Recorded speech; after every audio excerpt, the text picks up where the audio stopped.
Greetings everyone, this is Rambling Collector here, and welcome back for another book review. And once more, we shall be diving into the works of R.I. Polesgrove, with the newest book of the Dead Souls series proper, Blood Bonds.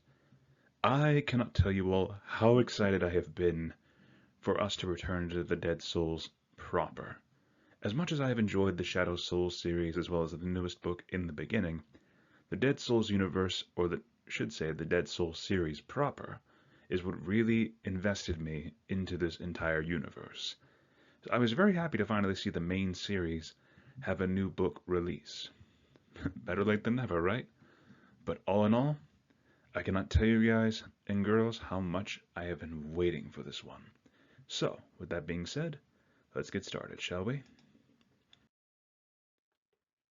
So first and foremost, continuing off from A New Night, Blood Bonds showcases the evolution of Quinn and Rianne's relationship, with all of its highs and lows, diving into Quinn's and Rianne's individual trauma, as well as Quinn's need for control when it comes to his personal relationships.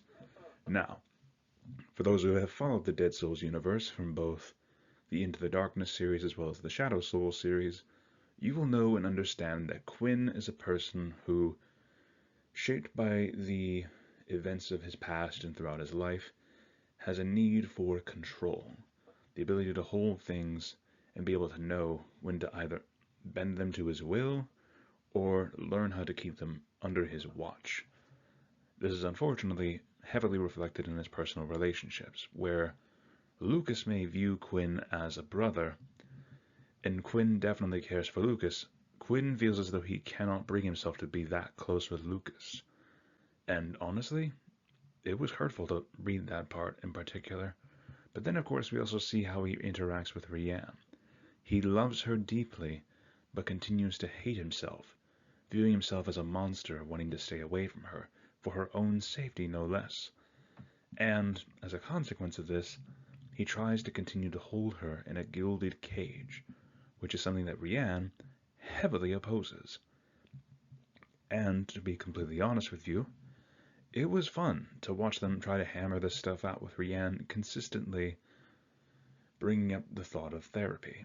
And I was actually happy to see them take those first steps to looking and scheduling an appointment for a therapist. It was fun to read those parts of how the relationship evolves, as two adults who have been hurt far too much in the past, trying to overcome their trauma together, as a pair.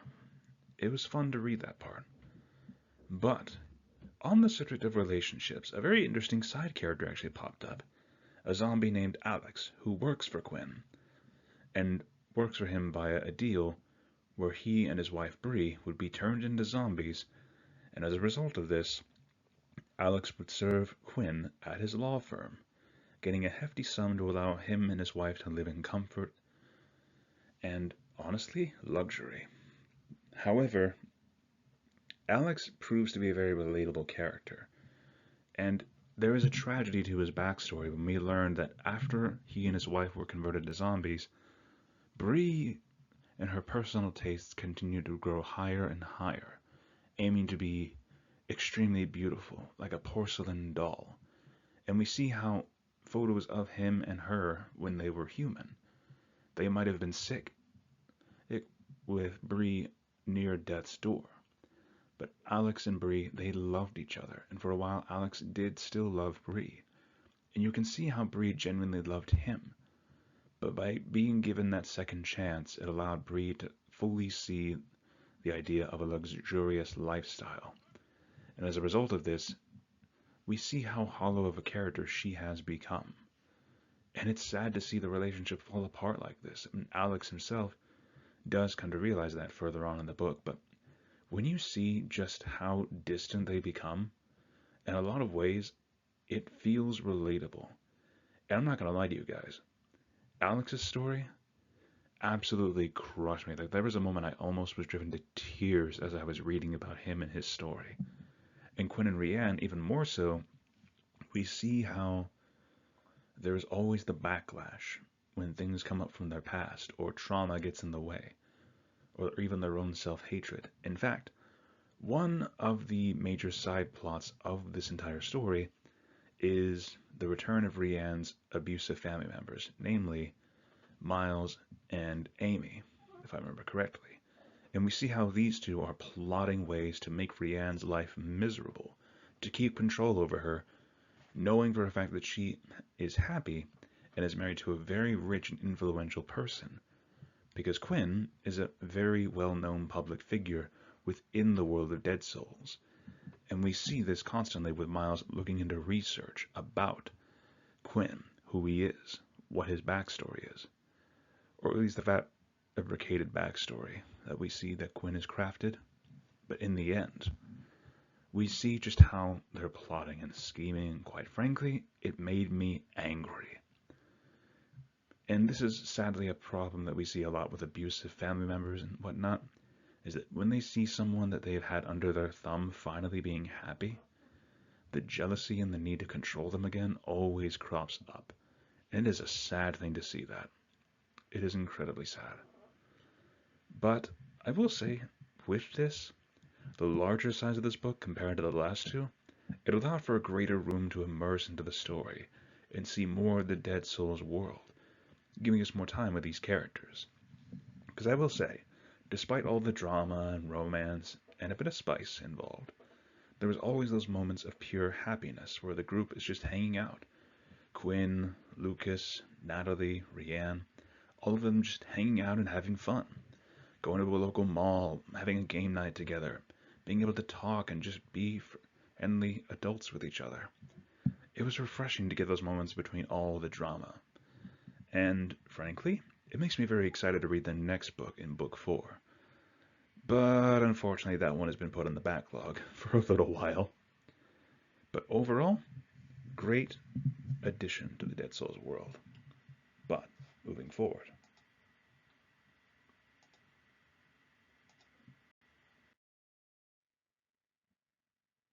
Now, I will say this for random thoughts here.